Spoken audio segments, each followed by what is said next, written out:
Welcome back to my podcast. आज बात करेंगे हम लोग सॉफ्ट टेररिज्म के बारे में। मेरा एक कजिन है, उसने बोला कि छोटी सी सीरीज बनाओ तो ज्यादा अच्छे से कम्युनिकेट हो पाएगा।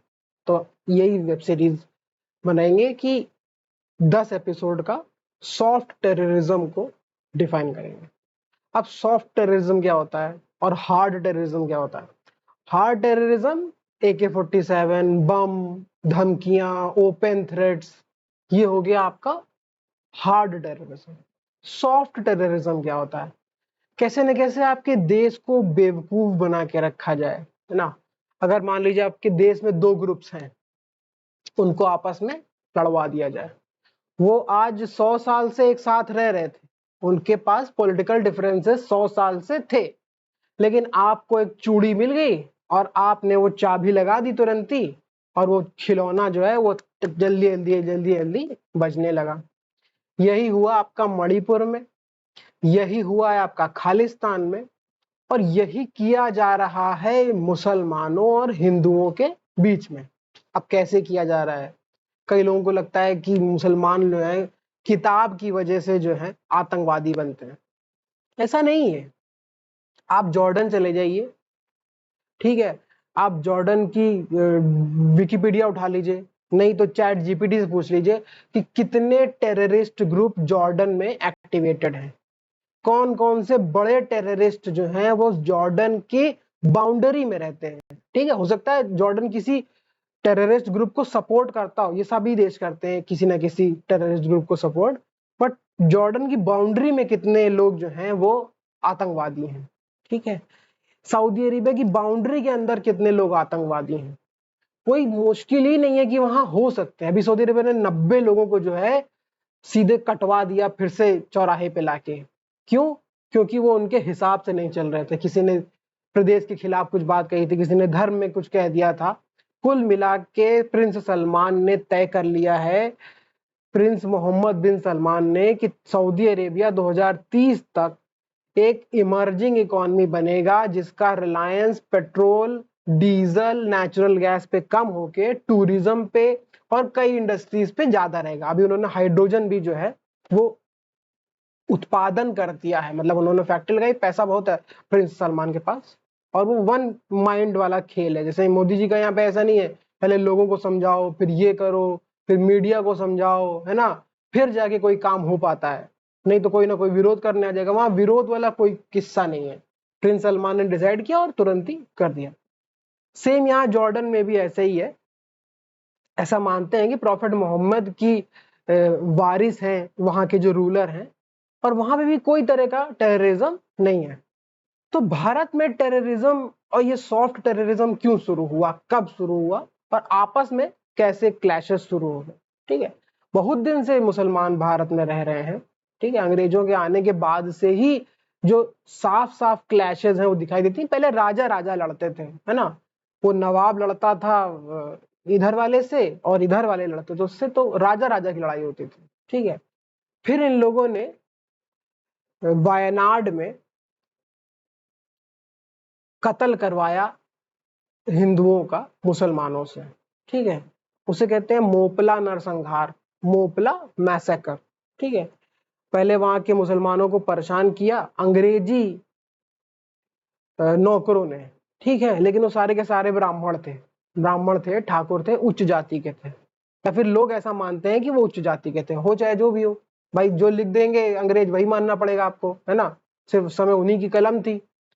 तो उन लोगों ने वहां से शुरू किया उस चीज को, और लड़ाई बो दी हिंदुओं और मुसलमानों के बीच में। ये पहला इंस्टेंस था जिससे आहत होके डॉक्टर साहब बलीराम हेडगेवार ने आरएसएस की स्थापना करी 1925 में। ठीक है, विजयदशमी के दिन। उससे पहले ये नरसंहार हो गया था। उनको बुरा लगा भाई कि इस तरह से नरसंहार हुआ, और कोई कुछ बोला ही नहीं। महात्मा गांधी ने तो वैसे ही इन लोगों को माफ कर दिया जिन लोगों ने जो है वो नरसंहार किया था। बहुत खराब नरसंहार था, अगर आप उसकी हिस्ट्री में जाएंगे तो बहुत खराब नरसंहार था। फिर उसका बदला भी बहुत गंदा लिया अंग्रेजों ने वहां के मुसलमानों से। ठीक है, कई लोगों को जो है वो ट्रेन के डिब्बों में बंद करके जो है वो सफोकेट करके मार डाला। मतलब ब्रूटल जिसे कहते हैं उसका रिपरकशंस रहे, मुस्लिम सोसाइटी के लिए भी जो वहां पे रहते थे, ठीक है। लेकिन वो पूरा का पूरा इलाका जो है वो हिंदू विहीन हो गया उसके बाद से, ठीक है। वहां से हिंदू छोड़ के आ गए, पहाड़ टाइप का इलाका था तो वहां से एकदम छोड़ के वो लोग आ गए, पूरा मुस्लिम डोमिनेटेड हो गया।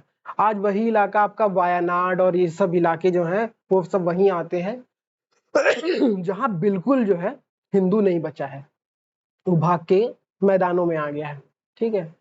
तो इस तरीके से पहली बार मार करवा दी, ठीक है। फिर सेपरेट इलेक्टोरेट करा दिया, ठीक है।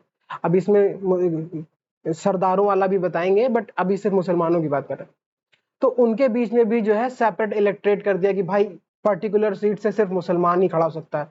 कोई कोई मोहल्ला होता है, कोई कोई शहर होता है जहाँ पे उनकी भाई आबादी ज्यादा होती है, तो उनको जो है अलग साबित करने के लिए इन लोगों ने सेपरेट इलेक्टोरेट साबित करा दिया। और कांग्रेस को उससे कोई समस्या नहीं थी, है ना। कांग्रेस तो वैसे ही बाहें डाले हुए थी अंग्रेजों के साथ, ठीक है। तो ये हो गया, करते करते एक अलग आइडेंटिटी क्रिएट हो गई जिसमें सर सैयद शामिल थे अलीगढ़ यूनिवर्सिटी के, ठीक है। फिर इधर से नेहरू शामिल थे, उधर से जिन्ना भी कूद पड़े। जिन्ना जबकि सबसे लास्ट में आए थे, उससे पहले और कई लोग जो हैं मुस्लिम लीग को जो है डील कर रहे थे। करते करते उन लोगों ने जो है बंटवारा भी करवा दिया, ठीक है। तो इस तरीके से सॉफ्ट टेररिज्म जो है आपके दिमाग में जो दो ग्रुप्स पहले से लड़ रहे हैं उनको और कैसे बुरी तरीके से लड़वाया जाए, ये है सॉफ्ट टेररिज्म। अब ये खालिस्तान इशू, सिख और हिंदू हमेशा से साथ रहे हैं और इनकी लड़ाई मुगलों से रही है। मुगल शासन से लड़ने के लिए ही सिख धर्म की स्थापना हुई थी, ठीक है। अब क्यों आपस में लड़ रहे हैं हिंदू और सिख, ठीक है। एक नया देश बनाने के लिए कि खालिस्तान। बहुत ज्यादा लोग खालिस्तान का सपोर्ट नहीं करते, मतलब मान लीजिए 50% भी सरदार करते होंगे, जो कि बहुत बड़ा एग्जैजरेटेड नंबर है। मुश्किल से 10-15% लोग ही शायद हैं जो इसका समर्थन करते हैं, ठीक है।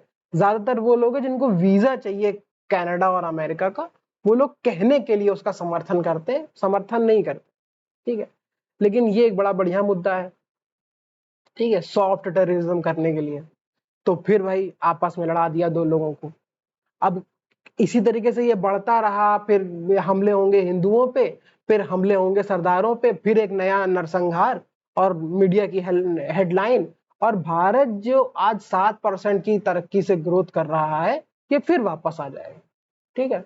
अभी मणिपुर का सवाल 3 से 4 बड़े पत्रकारों ने जो है वो बड़े बड़े ग्रुप्स में पूछा है, जयशंकर जी से पूछा है, जितने भी बड़े बड़े नेता बाहर गए भारत से या फिर कोई और बाहर से आया, उसने सब ने मणिपुर का तो सवाल पूछा, ठीक है। बड़ी चिंता है इन लोगों को मणिपुर की, मतलब मणिपुर को अगर पा जाए तो गोदी में उठा लें, इतना इन लोग को प्यार है मणिपुर से, ठीक है। और प्यार व्यार कुछ नहीं है, ये सॉफ्ट टेररिज्म है। पहले हमने आपके पैर में कांटा चुभोया, फिर उसी कांटे को बार बार निकालते हैं, उसी कांटे को बार बार लगाते हैं। मणिपुर अभी सॉल्व हो गया था, ठीक। 2 स्टूडेंट्स की फिर हत्या करवा दी और फिर वहां पे जो है सॉफ्ट टेररिज्म हार्ड टेररिज्म में बदल गया। 2 ग्रुप्स के बीच में डिफरेंसेस होना, लड़ाई होना कोई बड़ी बात नहीं है, बट जब बाकी फोर्सेस उसको समझने लगे, उसका फायदा उठाने लगे, तब मुश्किल आती है, ठीक है। अभी यही हाल होगा साउथ में, ठीक है। हिंदी वालों को भगाओ, वो ऑटो ड्राइवर कहेगा भागो यहाँ से, है ना। तो ये चलता रहेगा, और इसमें सॉफ्ट क्या है ये नेक्स्ट एपिसोड में मैं फिर बताऊंगा, कैसे कैसे डेट्स के अकॉर्डिंग कैसे कैसे लोगों ने इस बार को बार बार कहा है कि सॉफ्ट टेररिज्म कैसे होता है, ठीक है। एक देश दूसरे देश की नीतियों को और वहां के पॉलिटिक्स को इफेक्ट करता है, कैसे करता है, क्यों करता है, इसको फिर बताते रहेंगे। वीडियो सुनने के लिए धन्यवाद। प्लीज कमेंट कर दें और सब्सक्राइब कर लें। धन्यवाद।